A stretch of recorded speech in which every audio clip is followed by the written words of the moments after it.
Olá pessoal, mais uma vez estamos aqui para falar sobre a química, né? E a respeito da tabela periódica.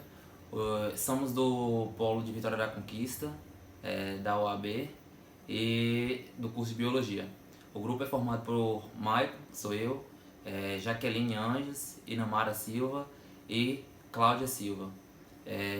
Hoje a gente vai comentar um pouco sobre a tabela periódica e como já visto na aula passada, como a gente foi debatido em grupo, a gente viu o comportamento de cada átomo e como cada átomo ele é formado, né?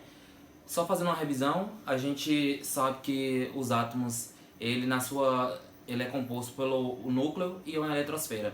No núcleo a gente apresenta os prótons e os nêutrons e ao redor do núcleo apresenta uma eletrosfera. Essa eletrosfera ela é composta por 7 camadas. Essas 7 camadas ela se comporta de cabendo vários elétrons dentro de cada camada. A camada começa da K, L, M, N, O, P e Q. A camada K ela suporta 2 elétrons. A camada L ela suporta 8 elétrons. A camada M suporta 18 elétrons. A camada N suporta 32 elétrons, a camada O suporta 18 elétrons, a P 32 elétrons e a Q 8 elétrons. Assim damos continuidade apresentando o comportamento de cada átomo dentro dessa tabela no trabalho à frente. A minha parte foi os níveis e subníveis energéticos.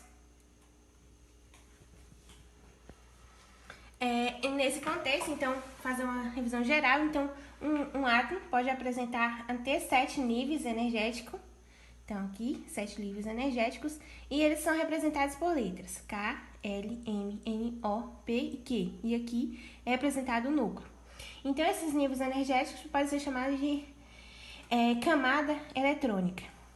Então, um nível é mais energético quanto maior for a energia potencial dos elétrons neles contido.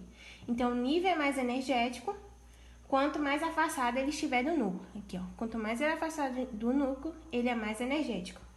E a energia potencial dos elétrons é crescente do nível mais interno para o nível mais externo. Então, os elétrons vão sendo distribuídos conforme a capacidade máxima de cada nível. Então, por exemplo, o hidrogênio possui apenas um nível energético, porque ele só precisa acomodar um elétron. Mas a distribuição eletrônica não é somente feita em função dos níveis energéticos. Então, dentro, que são subníveis, que dentro dos níveis, os elétrons apresentam quantidade de energia característica, que são subníveis. Então, são representados pelas letras S, P, D e F. E os números quânticos? Os números quânticos é o quê? É a energia do elétron dentro deles. E o número máximo de elétrons, que... Boa tarde, meu nome é Inamara e eu vou falar um pouco sobre subníveis de ordem energética e de ordem geométrica. Como exemplo, a distribuição do átomo de ferro.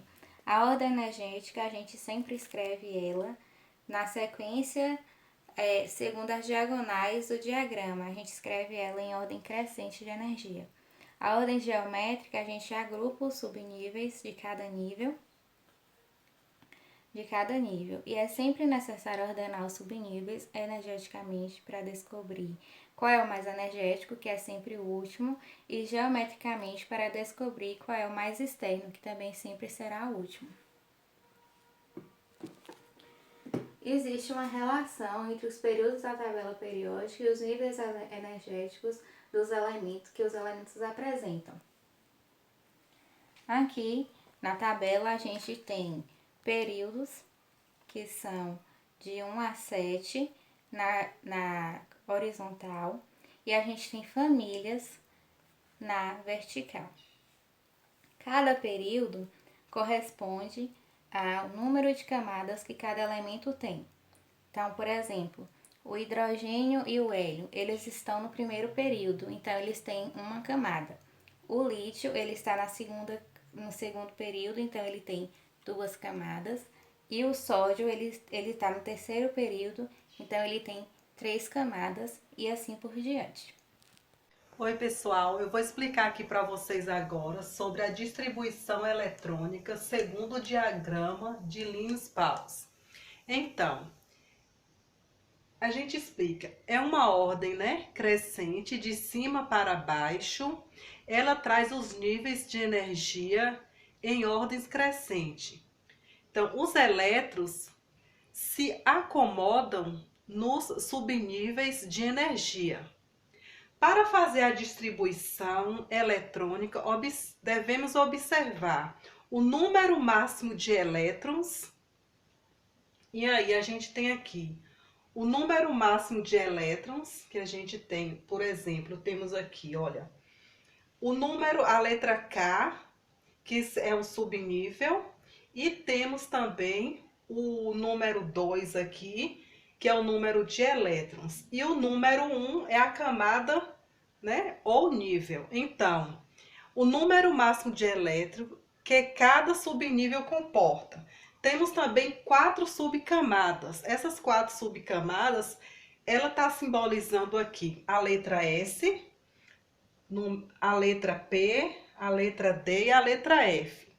Temos também 7 camadas, que é 1, 2, 3, 4, até 7. E aí, para a gente fazer essa distribuição, nós fazemos uma representação. Colocamos aqui a letra K e o número 2. Entenda, nós vamos fazer o quê? Vamos somar.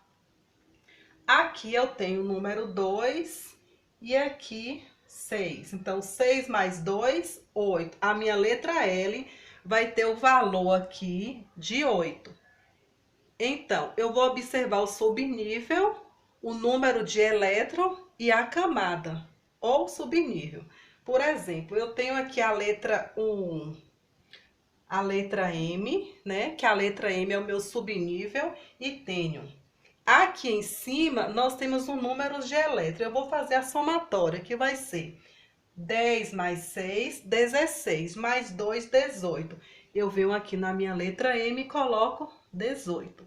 E assim eu vou seguindo sucessivamente até terminar aqui a camada, até terminar para saber quais são os níveis e as camadas. Eu vou fazendo a somatória. A minha letra N eu tenho 10, que é o número de elétron. Eu vou somando 10 mais 6, mais 20, 10 mais 14, mais 6, mais 24. Então, quando eu somar 10 mais 6, mais 2, mais 14, eu vou ter aqui, olha, na minha representatividade, letra N, então eu vou ter o número 32. E dessa maneira eu vou seguindo até terminar aqui, que eu vou ter o nível 7, né, que é a 7ª camada.